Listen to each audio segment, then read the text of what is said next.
अगर ऐसी फ्रेम में कोई स्टॉक प्राइस चल रहा हो या कोई भी स्टॉक का क्या चल रहा हो चार्ट, ठीक है, इस फ्रेम में हो तो आपको समझना क्या है। सबसे पहले अगर मान लीजिए लगातार 3 कैंडल बुलिश बनती है तो इसका मतलब ये होता है कि ये बुलिश ट्रेंड में जा रहा है, ठीक है। मतलब स्टॉक की प्राइस क्या होगी, हाई होगी। आपको समझने का तरीका, ये कैप्चर आपने किया, एक टॉप बना और वापस सेम एक रेजिस्टेंस बनता है, ठीक है। ये एक रेजिस्टेंस बना, टॉप टू बनने के बाद ये रेजिस्टेंस बना और यहाँ पे अगर एक सेम 3 कैंडल रेड कैंडल बनती है तो एक बेयरिश साइन होता है, ठीक है।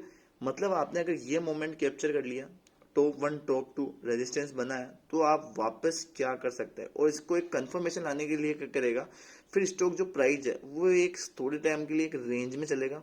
देन जिस भी ये ब्रेकआउट होने के फेल होने के बाद यहाँ सप्लाई आएगी, सेलर एक्टिव होंगे और देन स्टॉक प्राइस जो होगा वो डाउन आएगा। समझ रहे हैं। ऐसा कोई चार्ट दिखता है, कोई भी चार्ट फॉर्म हो, कोई भी स्टॉक हो सकता है एक्सवाइजेड, आपको समझना क्या है, अगर लगातार 3 बुलिश कैंडल बनती है और आपको कंफर्मेशन मिलता है तो समझ जाना प्राइस अप होने वाला है, ठीक है।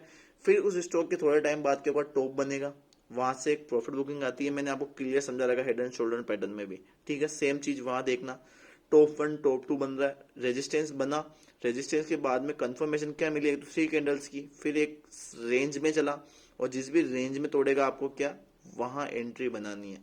इस तरह क्या करता है स्टॉक, क्या करता है, एक तो सप्लाई का काम करता है, डिमांड क्या आ रही है स्टॉक के अंदर उस डिमांड का पता लगता है, सप्लाई का पता लगता है, डिमांड का प्राइस पता लगता है, साथ ही साथ प्राइस एक्शन का पता लगता है। प्राइस एक्शन के साथ साथ में आपको क्या पता लगेगा, मार्केट बुलिश होने वाला है या बेरिश होने वाला है इसका पता लगेगा। रेजिस्टेंस से क्या बढ़ेगा, आपको कंफर्मेशन मिलेगा, चार्ट पे क्या मिलेगा, confirmation. Top one top two बनने से आपको और ज्यादा क्लियरिटी होगी कि स्टॉक में अब होने क्या वाला है, ठीक है। तो इस तरह से आपको पेशेंस के साथ चार्ट को समझना होगा, देखना होगा, एक एक कैंडल को कंफर्मेशन लेना होगा। 3 कैंडल एक साथ बनी तो मतलब धीरे धीरे आप चार्ट को पढ़ो, चार्ट को समझो, क्लियरिटी आने के बाद ट्रेड करो। मान लीजिए इस जगह आप एंट्री करते, ये आपका एसएल होता और टारगेट आपका ये होता, ठीक है। इस जगह अगर आप करते हैं आपका क्या होता है, एसएल ये होता, एंट्री ये होती, टारगेट ये होता। इस तरह से आप ट्रेड एग्जीक्यूट कर सकते हैं। समझ रहे हैं मेरी बात को।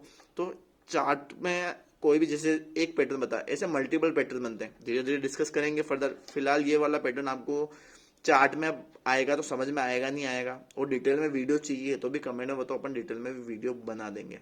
फिलहाल वीडियो कैसी लगी, लाइक कमेंट शेयर करके जरूर बताना। Thank you.